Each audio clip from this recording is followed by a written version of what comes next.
Hi, I'm Pastor Scott. This is Extraordinary Connection, and I'm glad you're here. You ever done one of those personality tests? Not the ones on BuzzFeed that figure out what type of Disney princess you are. I'm a Belle, by the way. Or what Hogwarts house you'd be sorted into. Ravenclaw for life. I'm talking more of the professional personality test like the Myers-Briggs test. On the Myers-Briggs, I am an INTJ. And an INTJ is introverted, someone who obsesses over knowledge, analysis, and facts. There are 16 possible Myers-Briggs combinations, and I think for me, the test is pretty on point to describe my personality. And fun fact for you, most fictional villains in movies and books have the INTJ personality type. But the personality test I am interested in talking about today is the DiSC test, DISC. The DiSC test is a leadership test. It measures what kind of leader you are, how you motivate people, what are your priorities as a leader, that type of thing. For example, D is a dominant personality. They are often outspoken, confident, sometimes even too blunt in their leadership style.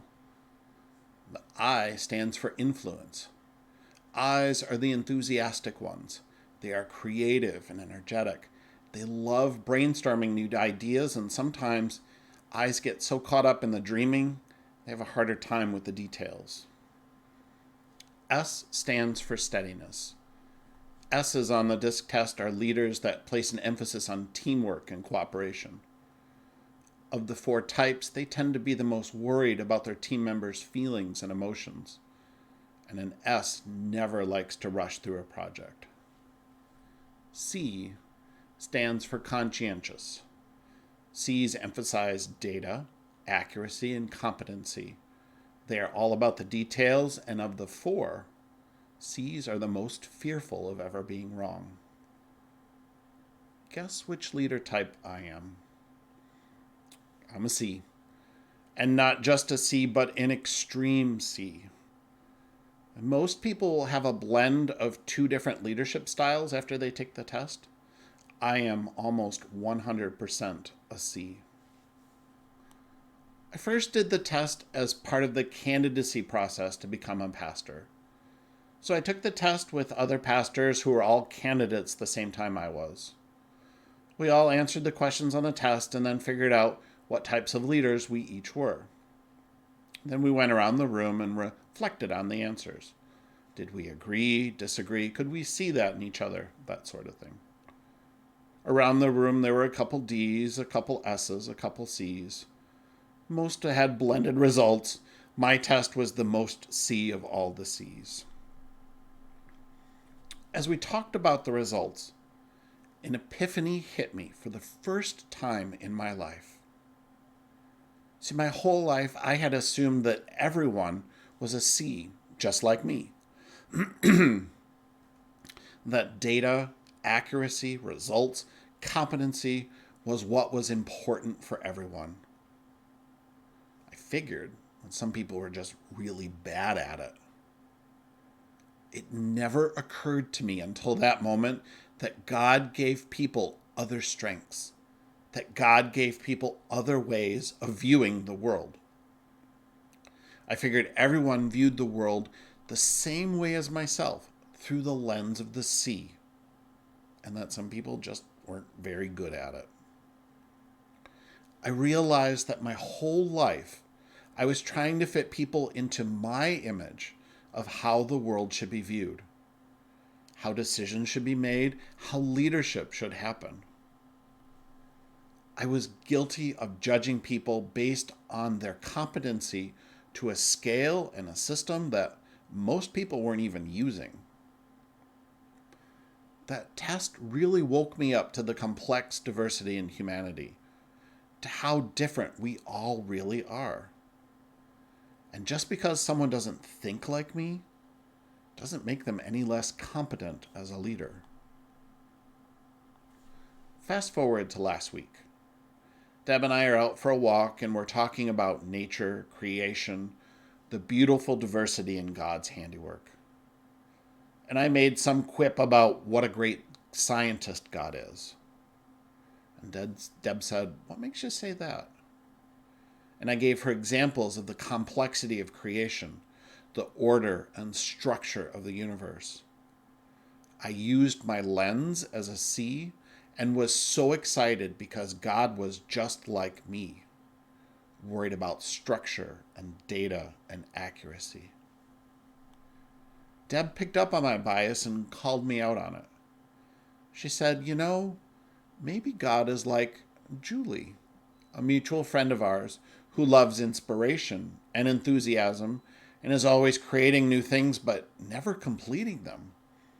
Because maybe God, like Julie, gets sidetracked and distracted by new ideas and new possibilities. Deb laid it plain in front of me that maybe God is more than the personality I see.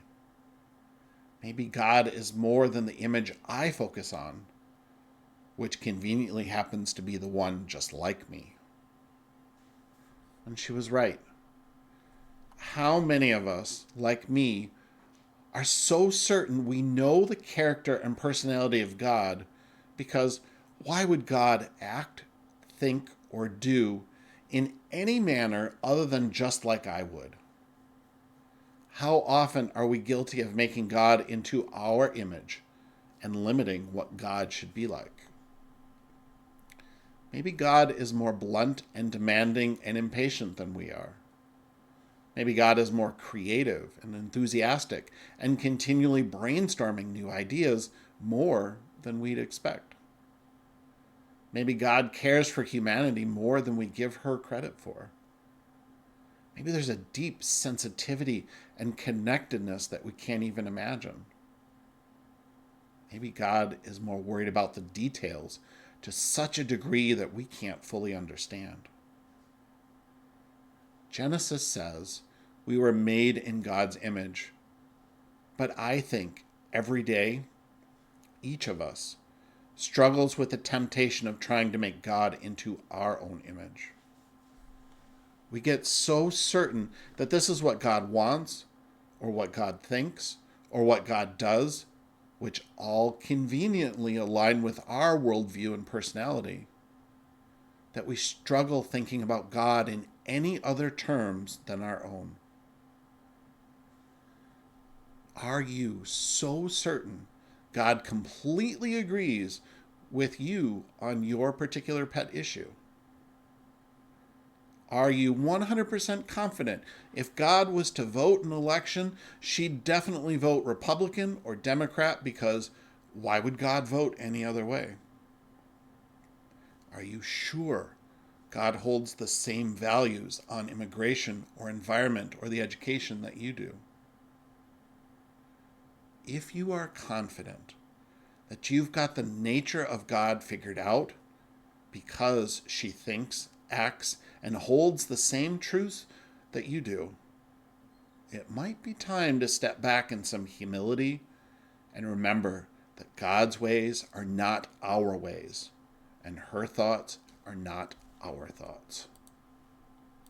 I'll see you next time at extraordinaryconnection.org.